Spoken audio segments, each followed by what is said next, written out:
우리 모두가 인생이 외롭다라고 느끼는 순간들이 있죠. 그러니까 아무도 나를 대신해 줄 수 없다라는 그런 어떤 그 책임감, 어떤 무게, 이 두 가지가 이제 공존할 때가 있습니다. 누구도 나를 대신해 줄 수 없다. 나는 홀로다. 고독하다. 또 외롭다. 저도 그런 생각을 가끔 합니다. 내가 쓰러지면 어떡하지? 누가 나를 위해서 대신 울어주지? 누가 설교하지? 그 가정은 어떻게 되지? 그 가문은 어떻게 되지? 공동체는 어떻게 되지? 그런 그 무게감이 아마 여러분들에게도 리더들에게도 있을 겁니다. 대한민국 그 가구 1인 가구가 40%가 넘은 지 벌써 2, 3년이 됐습니다. 사람들은 굉장히 외로워하고 고독해하고 많은 군중들 속에 현대인들이 살아가지만 버림을 받은 것처럼 느껴질 때가 굉장히 많다라는 설문조사를 여러 번 봅니다. 누군가 이런 말을 했습니다. 사람이 죽는 것은 목숨이 끊어졌을 때가 아니라 모든 사람들의 기억 속에서 잊혀졌을 때이다. 굉장히 의미심장하고 좀 가슴 아픈 이야기죠. 사람이 죽는 거 목숨이 끊어졌을 때가 아니라 실은 우리의 모두의 기억 속에서 잊혀졌을 때다. 나옴이라는 여자가 모든 것을 다 잃어버렸습니다. 그죠? 사람들의 기억 속에서도 잊혀진 지 오래입니다. 왜냐하면 기근에 자신의 베들레헴 고향 땅을 떠나서 모압 땅으로 가버렸으니까요. 그래서 모압 땅으로 가서 잘 살아야 하는데 남편을 잃고 두 아들을 모두 잃고 룻이라는 이방 여인 며느리만 데리고 고향인 베들레헴에 돌아왔을 때야 비로소 사람들은 나오미를 다시 기억했습니다. 좋은 건 아니죠. 이방 며느리 룻이 베들레헴에 있는 한 농장밭에 나가서 추수하다가 떨어진 이삭을 주워와가지고 어머니의 생계를 이어갑니다. 그러니까 굉장히 비참하고 또 처참한 그 상황을 지금 알리고 있는 거예요. 그런데 농장밭의 주인이 보아스라는 사람인데 하나님께서 소외된 자들을 보호하시기 위해서 만든 고엘 제도, 기업 물을 자, 대가 끊긴 가문의 대를 이어주는 그 친척 가운데 한 명인 이 고엘 제도의 한 명 이어줄 수 있는 사람이 농장밭에 보아스라는 놀라운 사실을 발견하게 됩니다. 보아스는 과부인 시어머니에게 충성을 하고 그리고 이스라엘의 하나님을 믿는 이방 여인 룻에게 굉장히 대담한 호감을 갖고 있었습니다. 칭찬도 하고 격려도 하고 보호도 하고 그녀가 이삭을 죽도록 은혜를 베풀고 그리고 자기가 믿는 하나님의 이름으로 이방 여인을 축복을 합니다. 나오미가 그런 이야기들을 다 일터에서 돌아온 룻에게 듣고 이 보아스의 호의를 듣고 어떤 믿음의 도전을 하기로 결정을 합니다. 그리고 며느리 룻에게 추수 타작하는 밤에 보아스가 잠든 곁에 조용히 다가가서 자신을 거두어 달라고 사실상의 프로포즈입니다. 그렇게 청하라고 이야기합니다. 이게 믿음의 도전이지만 마치 도박처럼 느껴질 정도로 굉장히 위험할 수 있는 상황입니다. 나오미의 계획이 이루어지려면 첫째는 며느리 룻이 이 상황을 받아들이고 순종을 했어야 하고 그리고 두 번째로 자기에게 다가오는 이방 여인인 이 룻을 보아스가 받아줘야만 일이 돌아가게 되어 있습니다. 그리고 무엇보다 이 모든 상황을 지켜보시는 하나님의 은혜와 인도하심이 필요했습니다. 여러분 삶에 어떤 일들이 기적처럼 일어나는 것은 후에 보면 여러 사람들의 노력과 눈물의 기도와 거기에 하나님의 은혜가 전폭적으로 있었기 때문입니다. 저 여러분들이 인생 가운데 어떤 일을 계획한다 할지라도 그래서 그것을 인도하시는 분은 하나님의 동행이라는 것, 그 동행이 없다면 기적은 일어날 수 없다라는 것을 저희들이 깨닫는 것이 중요합니다. 자, 그런데 모든 사람들의 기억 속에서 잊혀지고 대가 끊겨진 실패한 이 가정에 기적이 일어나기 시작했습니다. 룻은 시어머니의 말에 순종해서 담대하게 그러나 정말 두렵고 떨리는 마음으로 다가가서 농장 주인 보아스의 곁에 누웠습니다. 이 황당한 상황, 당시에 여자가 남자에게 프로포즈도 할 수 없는 상황, 신분도 다른 이 상황, 이 상황 때문에 굉장히 당황하고 놀라는 보아스에게 룻은 당신이 우리 무너진 가정에 기업을 물을 수 있는 친척 중에 하나라고 들었는데 당신이 그런 사람입니다. 저를 받아줄 수 있습니까? 라고 이야기했을 때 이 보아스의 반응이 어땠을까요? 10절과 11절 좀 쉬운 성경으로 읽어드립니다. 보아스의 이야기예요. 이봐요 룻, 그대는 주님께 복받을 여인이요. 일단 시작은 좋습니다. 가난하든 부유하든 젊은 남자를 따라감직한데 그렇게 하지 않으니 지금 그대가 보여준 갸륵한 마음씨는 이제까지 보여준 것보다 더욱더 값진 것이요. 이제부터는 걱정하지 마시오. 룻, 그대가 바라는 것이라면 무엇이든지 다 들어주겠소. 그대가 정숙한, 현숙한 여인이라는 것은 온 마을 사람들이 다 알고 있어. 사랑하는 여러분, 이 이야기를 들었을 때 룻의 마음이 어땠을까요? 정말 두렵고 쫄리고 떨리는 마음으로 실은 에스더처럼 죽을 각오를 하고 나아갔는데 거기에 대한 보상이잖아요. 어느 누구도 이렇게 룻을 위로한 적이 없었는데 생판 얼굴도 몰랐던 베들레헴의 유력한 자 보아스가 당신 충성심이 있고 의리가 있고 신의가 있고 인내가 있고 성실하고 거기에 대한 이 보상을 보아스를 통해서 하나님께서 이야기하시는 겁니다. 저와 여러분들이 우리가 이제 인생 살면서 수고하는 것들이 있죠. 가정도 그렇고 직장도 그렇고 뭐 학교든지 뭐 일터든지 교회 공동체든지 수고한 것을 사람들이 다 알아줄까요? 결코 그렇지 않습니다.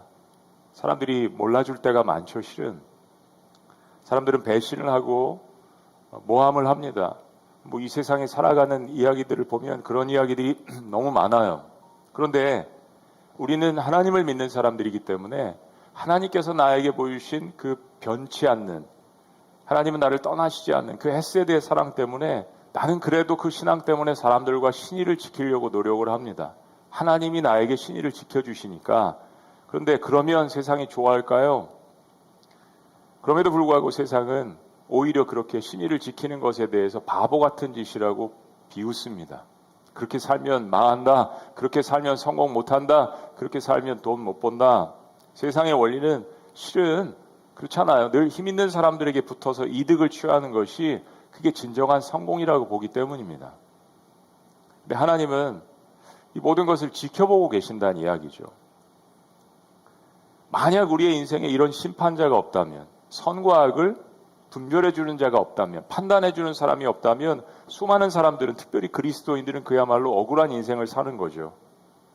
하나님은 보아스라는 인물을 통해서 하나님의 이 마음을 룻에게 전달을 하게 하십니다. 여러분, 악은 절대로 선을 이길 수 없습니다. 십자가에서 예수님 못 박았다고 사탄은 좋아했고 승리의 쾌가를 불렀겠죠. 성경이 보여주는 것은 그런 식으로 하나님의 선을 짓밟을 수 없다라는 것을 분명히 이야기합니다. 이 두 가지를 제가 믿지 않았다면 아마 저도 벌써 이 세상 사람이 아니었을 거예요. 우리의 무엇보다 부족하고 또 우리의 허물과 우리의 실수에도 불구하고 이거죠. 신앙인으로서 하나님 편에 서 있는 거. 어차피 하나님은 우리가 다 부족한 죄인인 거 아는데 그럼 우리는 하나님에 대해서 하나님 편에 서 있을 때 하나님은 나오미와 룻에게 다가와서 부어주신 이 헤세드의 사랑을 베풀어 주시는 겁니다. 때로는 상황이 역전될 수도 있고 때로는 사람들을 통해서 위로하실 수도 있고 이처럼 때로는 정말 우리가 상상할 수 없었던 기적적인 방법을 통해서 하나님은 그분의 뜻을, 그분의 계획을 이루어 가시는 분이십니다.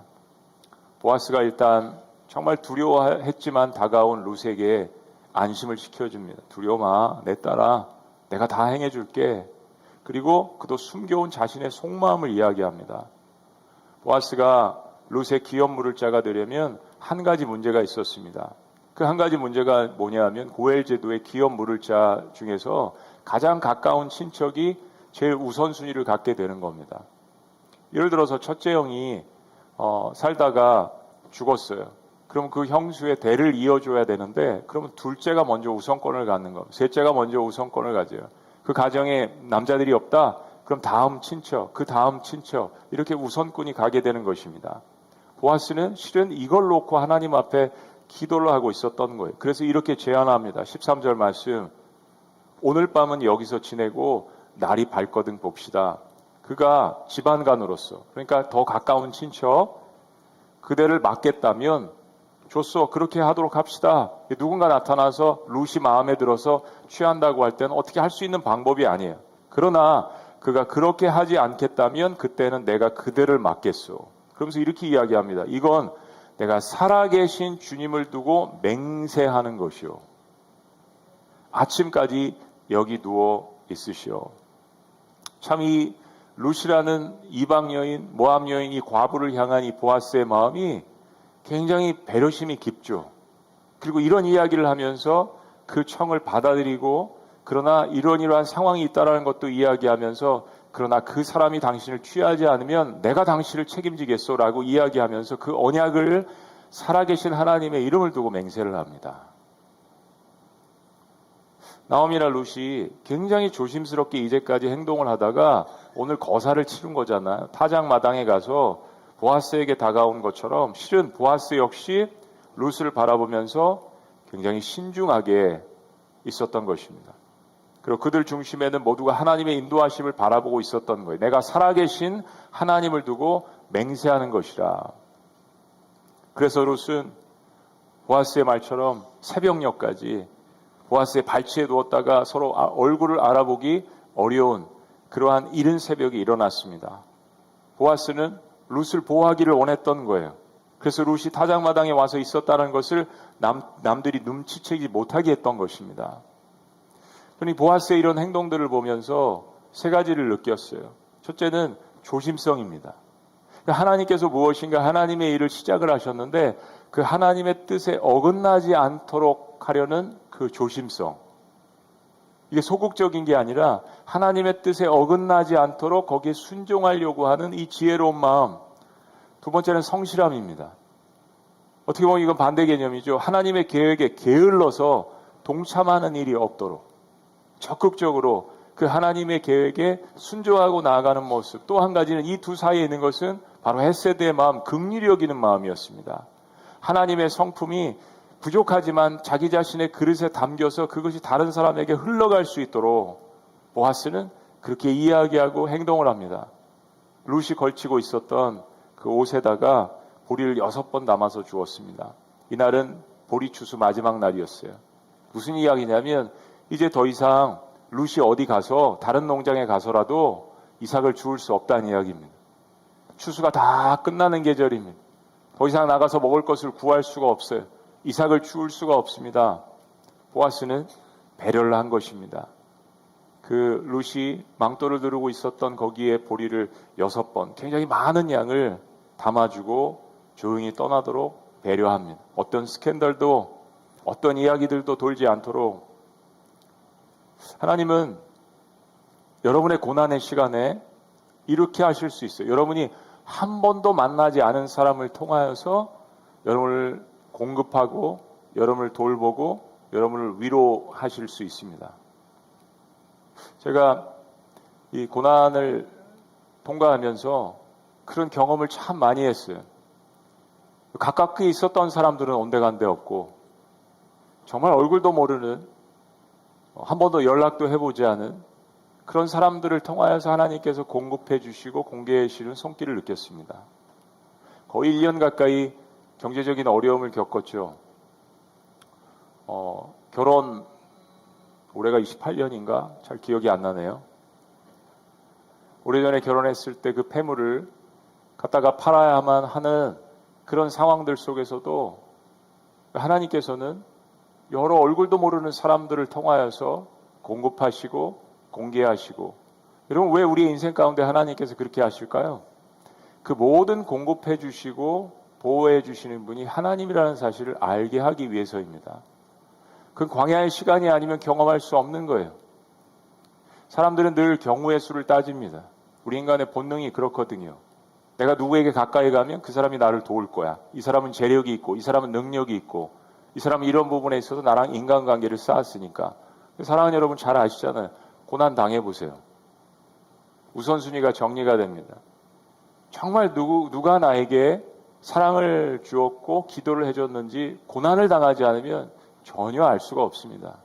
그 모든 공급하시는 분이 그 모든 그림 뒤에 계신 그 사람들을 보내신 하나님이라는 그 사실을 엘리야도 가뭄의 상황 가운데 깨달았잖아요. 룻이 평안한 마음으로 집으로 돌아왔습니다. 나오미는 밤을 새웠을 거예요.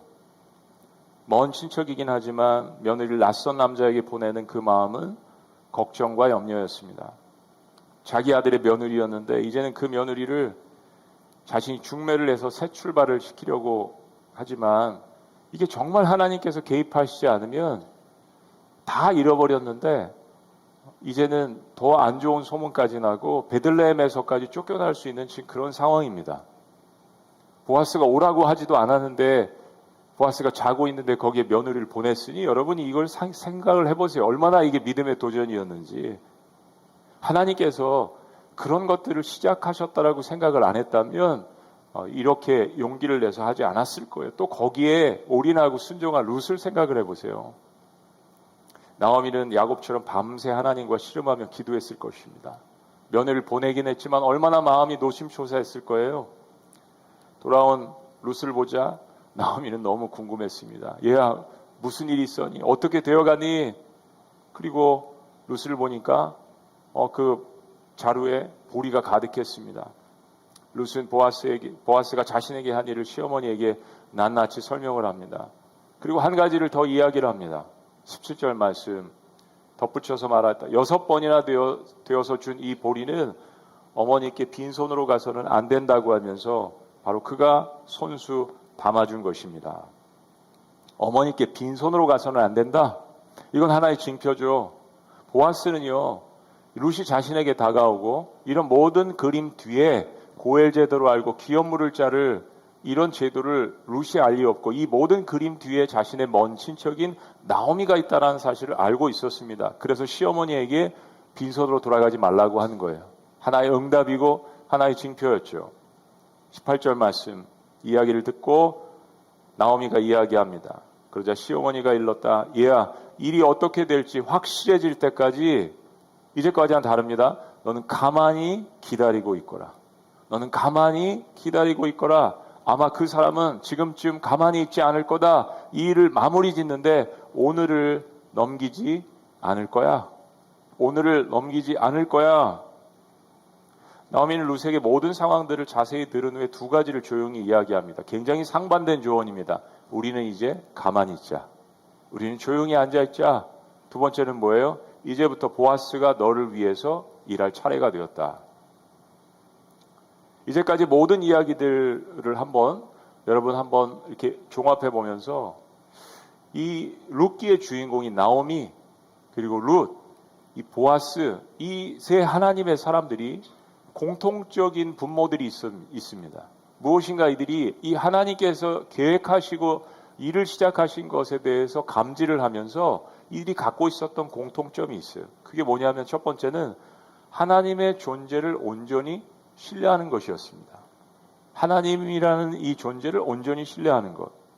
나오미와 룻은 완전히 광야 항복판으로 들어간 삶이었습니다. 고난의 광야죠. 모든 것을 잃어버린 상황이었습니다. 굉장한 두려움, 내일에 대한 염려, 절망, 이들의 마음을 사로잡아 버렸습니다. 나 나오미라고 부르지 마. 더 이상 난 기쁨이 아니야. 난 마라야. 네? 나는 인생의 쓴맛을 보는 사람이야.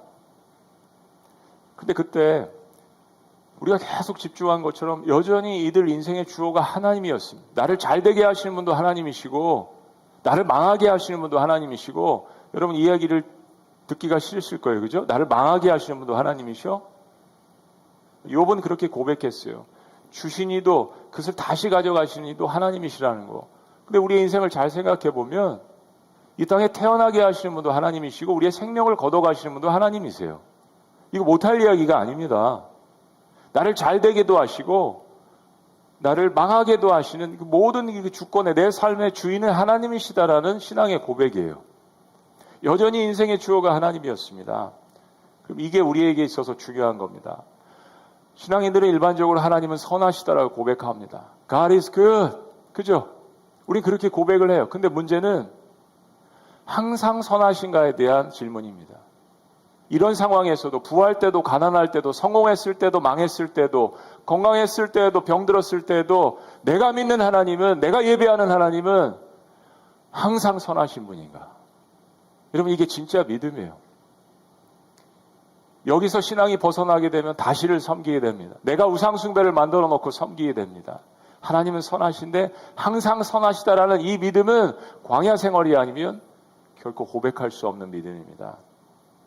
광야는 여기에 대한 신뢰를 키울 수 있는 가장 적합한 장소이기 때문에 그렇습니다. 인간관계 역시 마찬가지입니다. 여러분이 성공했을 때, 높은 위치에 있었을 때 주변에 사람들이 많은 거 조심하셔야 합니다. 누가 여러분의 친구인지 알 수가 없는 때입니다. 두 번째, 이 세 사람의 공통점 가운데 하나는 그분의 계획 안에 조심스럽게 나의 헌신을 발 맞추는 겁니다. 동행은 함께 걸어가는 거죠. 힘들면 어깨 동무하고 업어줄 수도 있고 기다려줄 수도 있고 발 맞춰주는 겁니다. 나오미와 룻 그리고 보아스는 하나님께서 무엇인가 그들의 인생에 새로운 것으로 인도하시는 것을 발견했습니다. 근데 그들은 굉장히 조심스럽게 일들을 진행해 나갔어요. 이거죠. 하나님보다 먼저 앞서가지도 않고 하나님보다 뒤처지지도 않으려고 애쓰는 게 이 기도하는 과정입니다. 하나님 오늘 어땠어요? 제가 너무 빠르게 가지 않았습니까? 하나님 오늘 어땠어요? 제가 너무 게을러서 하나님 음성을 잘못 듣고 너무 뒤처지지 않았나요? 하나님과 보폭을 맞추길 원해. 하나님 저 너무 힘들어요. 좀 천천히 가실 수 있어요? 저랑 같이 가실 수 있습니까? 나오미와 룻도 그랬지만 오늘 보아스의 이 말과 행동들을 보세요. 그 역시 하나님의 인도하심을 눈치채고 나오미와 룻이 행동하는 것을 지켜보며 때를 기다렸습니다. 때를 기다리는 마음, 인내하는 마음. 우린 인간으로서 하나님의 모든 계획을 다 알 수 없습니다. 그건 불가능해요, 인간으로서. 우리는 우리 인생의 마스터 플랜을 갖고 있지 않습니다. 설계하시는 분들 잘 아시죠? 공사하려면 마스터 플랜이 필요합니다. MBTI 따져보시면 계획적인 인간이 있습니다. 사람이라고 이야기 안 했어요. 계획적인 성품을 갖고 있는 인간들이 있습니다. 그 자신의 계획에서 벗어나면 막 화내잖아요. MBTI 잘 아시죠, 여러분? 또 계획이 없는 사람들이 있습니다. 즉흥적인 사람들. 이건 옳고 그름의 문제가 아닙니다, 여러분. 실은 어떤 MBTI에 속해 있든 여러분의 계획대로 되지 않는 것이 인생이라는 것을 꼭 기억하셨으면 좋겠어요. 여러분의 계획대로라면, 우리의 계획대로라면 우리가 200년은 살아야죠. 300년은 살아야죠. 그리고 벌써 다 성공하셔서 서울 강남 한복판에 200평의 아파트는 갖고 계셔야죠. 여러분의 자녀들이 다 세계 인류의 대학에 들어가야죠. 그렇지 않잖아요. 우리의 계획대로만 되는 것이 인생이 아니라는 것을 깨닫는 것만큼 첫 번째 지혜로운 인생이 없습니다. 그럼 내 인생의 주관자가 누구인가? 거기까지 가는 것이 인생이고 거기까지 가는 것이 광야를 통과하는 가운데 인간이 사람이 되는, 하나님의 자녀가 되는 과정이 아니겠습니까? 하나님은 한 번에 한 걸음씩 아브라함을 인도하셨습니다. 하나님 마스터 플랜을 갖고 계시기 때문에 얘가 오늘 5걸음 가면 지쳐서 죽고 오늘 한 걸음씩 인도하게 하십니다. 너 너무 빨리 달려왔어. 리트리트. 여기서 좀 퇴각하고 여기서 쉬자. 하나님만이 우리의 인생을 끌고 가실 수 있는 분이잖아요. 나오미와 룻이 베들레헴으로 돌아오고자 결정을 했을 때 여러분 그들 삶에 어떤 일이 앞으로 펼쳐질지 전혀 예측할 수 없었습니다. 그걸 어떻게 예측할 수 있겠어요? 상상만 하고 자기 지식과 경험에 의해서 인간이 그렇게 하는 것이지 우린 내일 일을 알 수 없잖아요. 근데 하나님은 우리가 하나님을 바라보고 그분께 울부짖을 때 우리가 따를 수 있는 단서를 제공해 주십니다. 그 단서에 대해서 반응을 하는 것이 믿음입니다. 나오미와 룻은 그것들을 붙들었습니다.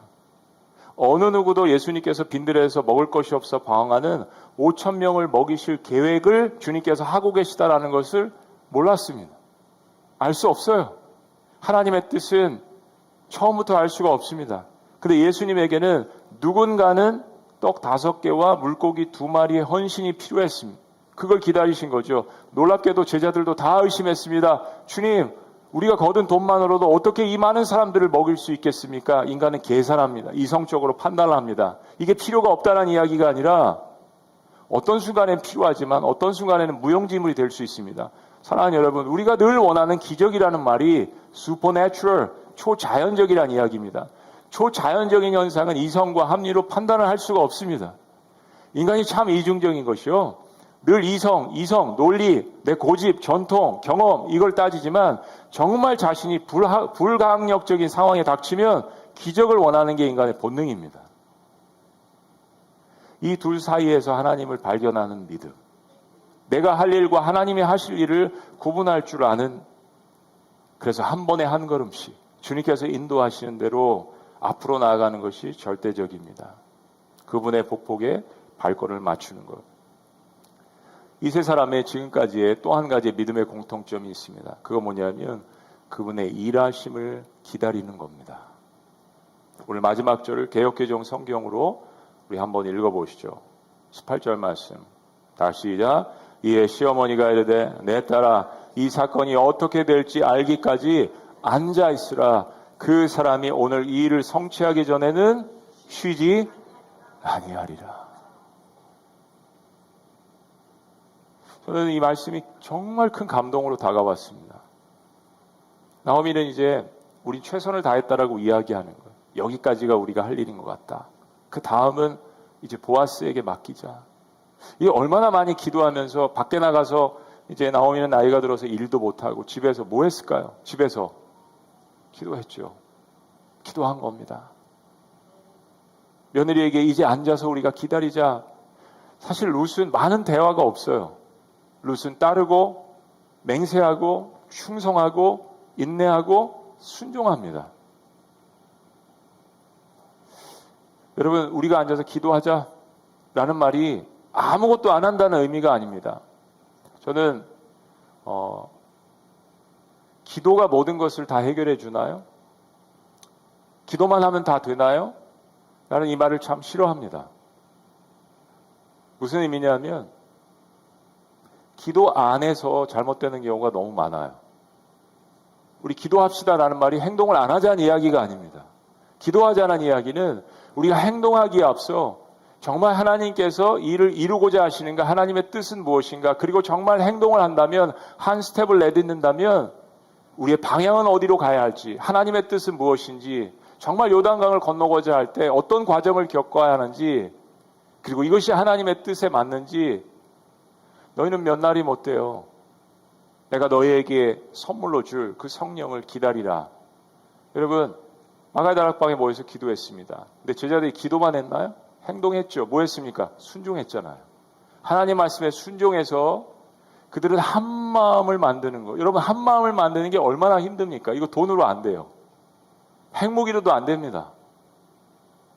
전쟁 일어나는 거, 분단의 마음들 갈라지는 거 이거 보세요. 근데 그들은 예수님 살아계셨을 때도 한 마음이 안 됐는데, 예수님 돌아가셨는데 그분 돌아오신 거 보고 120명이 한 마음이 되어서 우리가 한 곳에서 기도했을 때 기적이 일어났잖아요. 어떤 기적? 그들이 땅끝까지 이뤄서 복음을 증거할 수 있는 성령의 폭발적인 능력을 주님께서 그들에게 부어주셨어요. 언제요?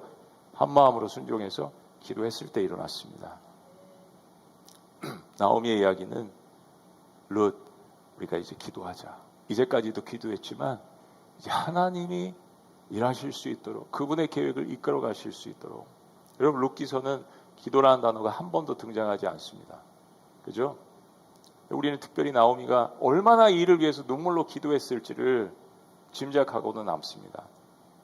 그리고 마지막 문장은 우리의 마음을 감동케 합니다. 그 사람이 오늘 이 일을 성취하기 전에는 쉬지 아니하리라. 나오미는 이제 이 문제가 보아스에게 넘어갔음을 깨달았습니다. 그리고 하나님께서 보아스를 통해서 일하실 것임을 기다리자라고 룻에게 이야기합니다. 저는 이 말을 자주 하죠. 기도하고 기대하고 기다리자. Pray, expect, and wait. 기도하고 기대하고 하나님이 일하실 것을, 그리고 기다리자. 나오미는 자신이 해야 할 일과 하나님이 하셔야 할 일을 정확히 알고 있었습니다.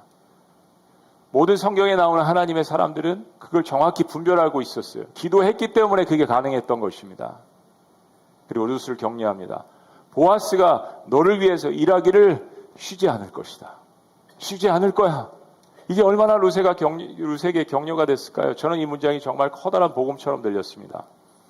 우리가 나오미에 대한 이야기를 많이 했고 이제 보아스에 대한 이야기를 많이 하지만 여러분 룻의 입장을 조금 더 생각해 보기를 원합니다. 룻은 모압 땅에 살던 이방 여인입니다. 룻은 나오미를 따라서 베들레헴으로 와야 할 어떤 의무나 책임이 없었어요. 이미 자기 남편이 죽었고 히브리인 남편이 죽었고 그리고 어머니도 모압 땅으로 돌아가라고 나오미도 이야기했잖아요. 그가 모압 출신이기 때문입니다. 그러면 나오미를 따라서 예루살렘으로 가는 것이 그녀에게 이거예요. 무슨 유익이 있었을까요? 여러분 그 사람 왜 따릅니까? 그 사람 왜 좋아합니까? 여러분 그 직장 왜 시작하셨어요? 뭔가 이유들이 있잖아요. 여러분 세상적으로 판단하면 굉장히 어리석은 결정입니다. 하나님의 사람들이 세상적으로 볼 때 어리석은 결정을 해야 합니다. 문화도 그렇고 언어도 그렇고 환경도 그렇고 종교도 그렇고 관계도 그렇고 고향도 아닌 곳에 평생을 살아야 하는데 거기에 무슨 지분이 있는 것도 아니고 나오미가 무슨 대단한 성공을 해서 베들레헴으로 돌아온 것도 아니고 아무것도 남은 것이 없는 자기 시어머니 과부 자기 남편은 죽고 모든 관계를 끝낼 수 있고 청산할 수 있고 혼자 새롭게 출발할 수 있는데 그러지 않고 나와서 그래서 베들레헴에서 얻은 게 뭐예요? 나가서 이삭을 줍는 겁니다. 여러분 이게 합리적인가요? 아니죠. 인간은 모든 결정을 할 때 실은 본능적으로 자기에게 유리한 쪽으로 이로운 쪽으로 결정을 하게 되어 있습니다. 모든 인간은 다 그렇습니다. 그러니까 우리가 죄인이잖아요. 그런데 그것을 거스릴 때가 있죠. 여러분 언제 거스리죠? 그게 옳다라고 느낄 때입니다. 그게 사랑할 만하다라고 마음 가운데 작정이 될 때입니다. 그것이 내 시간과 물질과 에너지를 투자해도 아깝지가 않다라고 느낄 때입니다. 심지어는 그것이 내 목숨을 바쳐도 아깝지 않다라고 느낄 때입니다. 그때 우리의 본능을 거스립니다. 그게 헤세드의 사랑이죠. 제자들이 예수님을 따를 때 그랬습니다. 다 그런 건 아니지만 적어도 베드로는 그랬어요. 그런데 시간이 지나면서 조금씩 그 느낌이 사라지기 시작했습니다. 우리가 생각한 메시아가 아닌데, 우리가 생각했던 예수님이 아닌데, 그러면서 마음 가운데 단순한 책임감이라 억지로 할 때에는 역효과가 일어나죠. 그 역효과 가운데 하나가 뭐냐면 기쁨이 사라집니다. 내가 하고 있는 것에 대해서 기쁨이 사라진다는 이야기예요. 왜냐면 억지로 하니까. 잘 생각해 보면 하나님 앞에 순종을 하고 무슨 일을 할 때는 이게 감정이나 느낌이 아니고 말 그대로 순종과 헌신입니다. 사랑이 항상 우리의 감정 때문에 작용을 할까요? 아닙니다. 우리의 의지가 있습니다. 그 의지는 언약으로 돌아갑니다. 기쁠 때나 좋을 때나, 그죠? 아플 때나 건강할 때나. 얼마 전에 결혼 주례할 때도 어김없이 그 이야기를 했어요. 그래서 사랑은 헤세드는 언약입니다. 하나님은 우리가 하나님을 떠나려고 할 때에도 우리가 죄를 지을 때에도 그 언약에 의해서 우리를 바라보시는 거예요. 너 아직 내 자녀야. 아직 내 딸이야. 내 아들이야. 그 헤세드의 언약 때문에 우리를 그렇게 봐주시는 겁니다. 내 인간은 시간이 지나면 느낌이 사라지고 단순한 책임감이나 억지로 일을 하려고 하면서 역효과가 일어납니다. 내가 생각한 대로 움직여지지 않을 때 후회가 들기도 합니다. 마음에 분노가 일어나고 화가 치밀기도 합니다. 불평이 생깁니다. 십자가 사건이 다가왔을 때 제자들이 그랬습니다. 주님은 그걸 다 처음부터 알고 계셨죠. 그런 의미에서 룻기는 정말 우리에게 중요한 도전을 줍니다. 룻은 정말 어떤 것도 바랄 수 없는 상황에 그냥 나오미에게 충성을 다했어요. 요한복음 6장에 지난주에도 말씀드렸지만 예수님이 오죽하면 그 사람들의 검은 마음을 바라보고 그랬어요. 너희가 나를 따른 까닭은 떡을 먹고 배부른 까닭이다. 사람들이 마음에 상처를 받은 거죠. 그거 상처라고 이야기할 수 있을까요? 본심을 주님께서 다 들여다보시고 이야기하셨는데 제자들도 예수님께서 따를 만한 분이라고 생각을 했어요. 그렇잖아요. 그분의 말씀, 그분의 권위, 뭔가 인간과 다르다라는 거를 감지를 했잖아요. 그래서 베드로가 뭐라 그랬어요? 주님, 저는 죄인입니다. 저를 떠나주세요. 그리고 따랐잖아요. 그러니까 여러분, 이 룻을 생각해 보세요. 나오미에게서 뭐가 나온다고 따랐죠, 지금? 아무것도 나올 게 없잖아요. 아무것도 나올 게 없는데 따라가는, 도대체 이 사랑을, 이 의리를 뭐라고 이야기를 하죠? 룻은요, 나오미에게 어떤 것도 기대하지 않았습니다. 저 고린도전서 13장 강해를 여러 번 하면서 그 얘기를 했어요. 예전에 젊었을 때는 사랑은 기대를 포기하지 않는 것이다. 그런데 그 말이 어떤 의미인지를 다시 한번 깨닫고 이 두 가지를 말씀드리기를 원해요. 사랑은 선한 의미에서 그 사람이 잘 되고 복되는 것에 대한 기대를 포기하지 않는 거지, 내가 원하는 기대를 그 사람이 이루어질 것을 바라는 것이 아닙니다. 무슨 얘기인지 아시겠어요? 룻은 나오미에게 기대하고 바라볼 곳이 아무것도 없었습니다.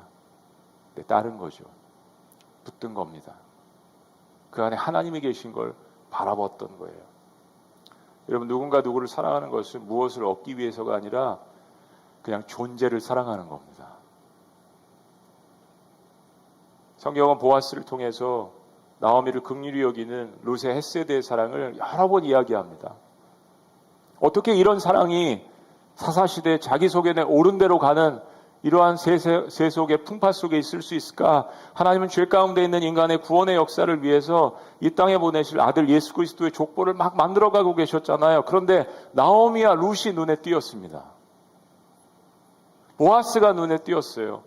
왜냐하면 그런 사람들을 사사시대에 보실 수가 없었거든요. 그리고 그들을 통하여서 하나님 나라의 계보를 이어가실 생각을 했습니다. 오직 히브리인들 가운데에서 그런 사람이 없으니까 모압 여인을 주님께서 등장시키셨겠어요. 이제 보아스가 룻을 구제하고 그녀와 결혼하기 위해서 쉬지 않고 일할 것입니다. 사랑하는 여러분, 하나님은 우리의 구원, 우리의 죄사함, 우리의 평안, 우리의 영생, 우리의 부활, 우리의 기쁨, 이 모든 것들을 위해서 쉬지 않고 일하십니다. 엘리야가 하나님의 사역을 감당하다 지쳤어요. 그래서 로뎀나무에 가서 죽기를 간구했습니다. 하나님, 저 죽어요. 그리고 드러넣어서 죽지도 않고 잡니다. 하나님이 어떻게 하셨어요? 나타나셔서 어루만지시고 먹이시고 격려하시고, 우린 죽겠다라고 드러넣어 있어도 하나님은 쉬지 않으십니다. 격려하시고 말하시고 일하십니다. 내가 너를 위해 쉬지 아니하리라. 우리가 인생을 살다가 피곤하고 지쳐서 다윗처럼 엘리야처럼 아둘람 굴에 숨어 있을 때도 하나님은 여전히 일하십니다. 제가 이 룻기를 강의하면서 몇 주 전인가요? 설교하다가 여러분은 저의 룻이십니다 라고 한 적이 있죠. 좋은 이야기는 다 기억하시네요. 그렇습니다. 저의 진심입니다. 그런데 그 설교가 끝난 다음에 몇 분이 저한테 그런 얘기를 하셨어요. 인사하면서 나가시면서, 목사님은 저의 보아스이십니다. 굉장히 마음 가운데 큰 감동을 받았습니다. 이거 결혼하자는 이야기도 아니고 저는 여러분에게 여러분은 저의 룻입니다 했는데, 여러분은 저에게 목사님은 저의 보아스이십니다. 되는 교회죠. 되는 교회입니다. 되는 가정이에요. 되는 집안입니다.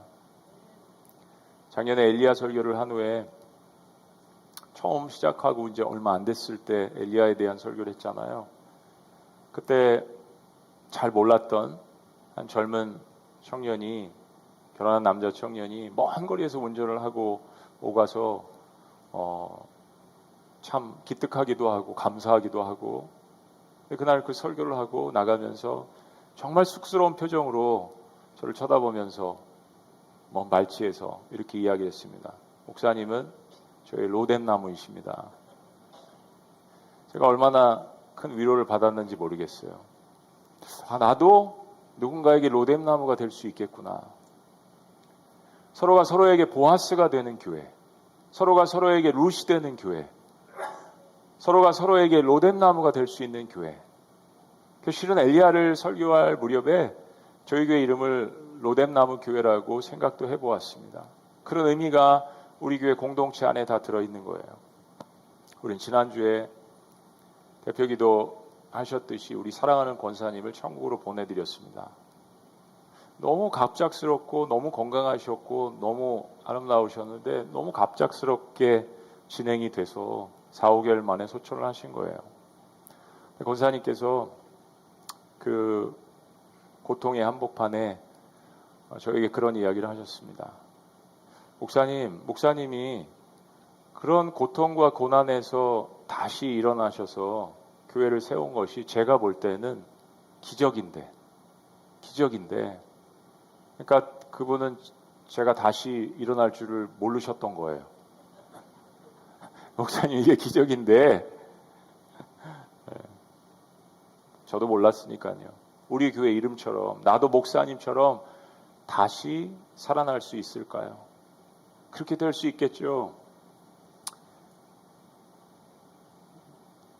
목사님 저를 위해서 그렇게 기도해 주시겠습니까?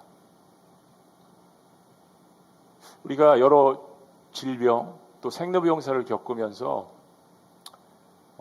충격을 받는 스테이지가 첫 번째입니다. 왜 나에게 이런 일이? 그죠?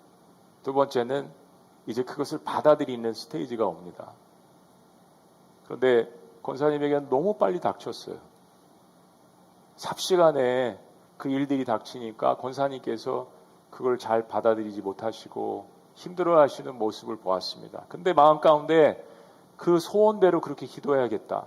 그래서 계속 전전날까지도 우리 금요예배에서도 그 말씀 드리고 그렇게 기도했어요.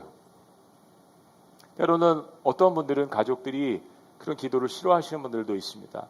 너무 고통스러우니까 빨리 보내드리고 싶은데 왜 자꾸 목사님은 와서 나사로야 일어나라 라고 이렇게 이야기를 하시면 너무 힘들어 하신다는 고백도 목회자로서 많은 사람들을 대해봤기 때문에 잘 알아요. 권사님 마음 가운데 목사님도 다시 부활하셨는데 저도 다시 부활할 수 있지요? 라고 기도 요청을 하셨어요. 그런데 빨리 가셨잖아요. 하나님 이거 어떻게 해야 되죠? 이게 무슨 일이죠? 실은 권사님은 4년 전에 먼저 사랑하는 남편을 하나님께로 보내드렸습니다. 그래서 굉장히 외롭고 힘드셨대요. 나중에 따님에게 여러 이야기들과 간증을 들었습니다.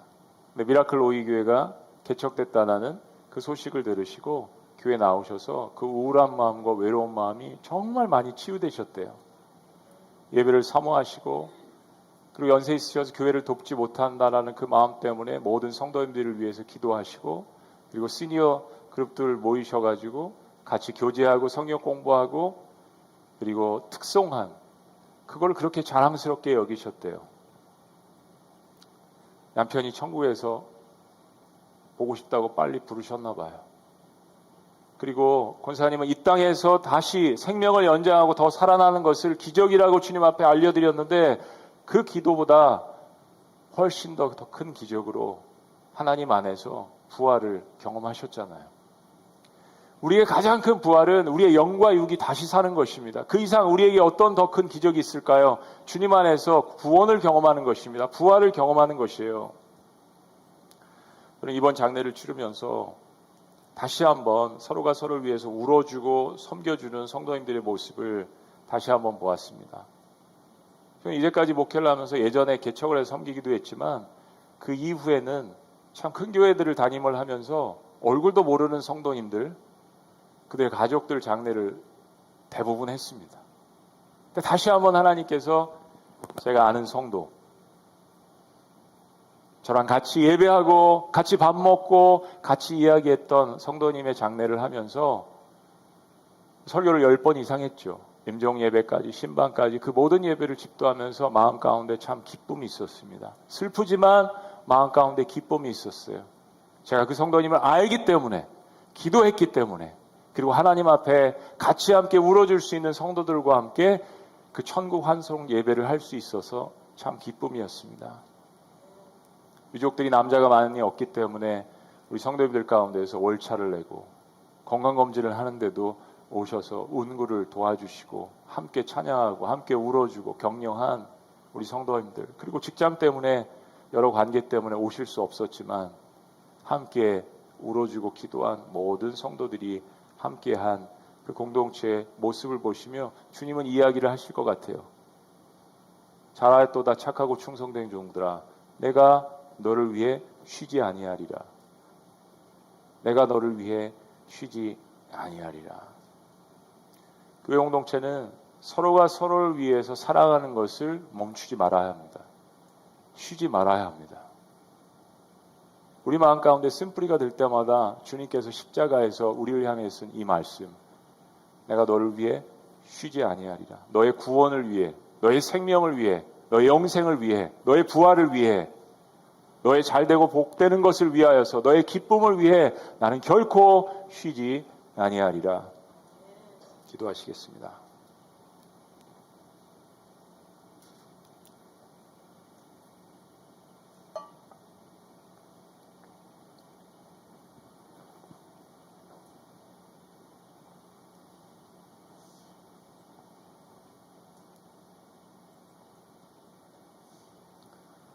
그렇습니다, 여러분. 누구도 저와 여러분들의 인생을 대신할 수 있는 사람은 없습니다.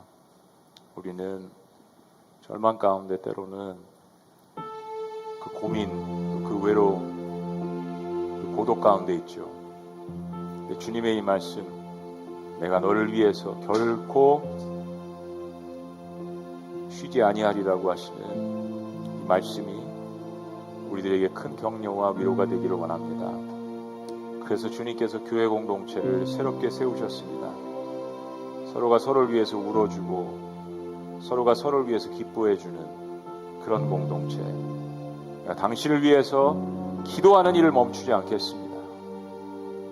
내가 당신을 위해서 섬기는 일을 멈추지 않겠습니다. 당신은 나의 기쁨입니다. 서로가 서로를 향하여서, 집사님, 성도님, 저의 루시십니다. 저의 보아스입니다. 저의 로뎀나무입니다. 이 세상에서 기댈 곳이 없다라고 방황하는 그런 상황 가운데 교회 공동체를 통하여서 하나님의 그 헤세드의 사랑이 곳곳에 퍼질 수 있도록 주님이 역사하여 주시옵소서. 놀라우신 이름 예수님의 이름으로 기도합니다. 아멘. 할렐루야. 자리에서 다 같이 일어나시겠습니다. 그런 마음을 담아서 찬양 우리 주님 앞에 올려드리겠습니다. 보라 너희는 두려워 말고 보라 너희를 인도한 나를 보라 하나님 구원을 보라. 그 말씀에 함께 반응하시겠습니다.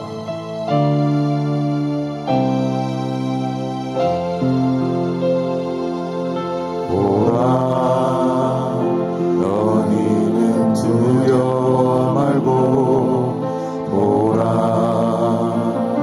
너희를 인도한 나를 보라 너희는 지치지 말고 보라 너희를 구원한 나를 너희를 지어 적은 어디 있느냐 너희를 억누르던 원수는 어디 있느냐 보라 하나님 구원을 보라 하나님 능력을 너희를 위해서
되신 하나님께서 우리가 지쳐 있을 때, 또 낙심해 있을 때, 우리가 실패했을 때라도 우리에게 찾아와 주셔서 내가 너를 위해서 싸우는 것을, 너를 위해서 일하는 것을, 너를 위해서 구원하는 것을 결코 멈추게 하느리라 라고 하신 이 말씀이 우리 모두에게 다시 한번 구원의 놀라운 기적을 마음껏 경험하는 놀라운 역사가 될 수 있도록 인도하여 주시옵소서. 이 사순절에 이제 고난주간을 맞이하고 주님의 십자가를 깊이 묵상하며 정말 우리의 인생의 부활이 무엇인지를 다시 경험합니다. 하나님이 룻기서의 말씀을 통하여서 우리에게 언약하신 그 헷세대 하나님을, 예수 그리스도를 깊이 만날 수 있도록 축복하여 주시옵소서.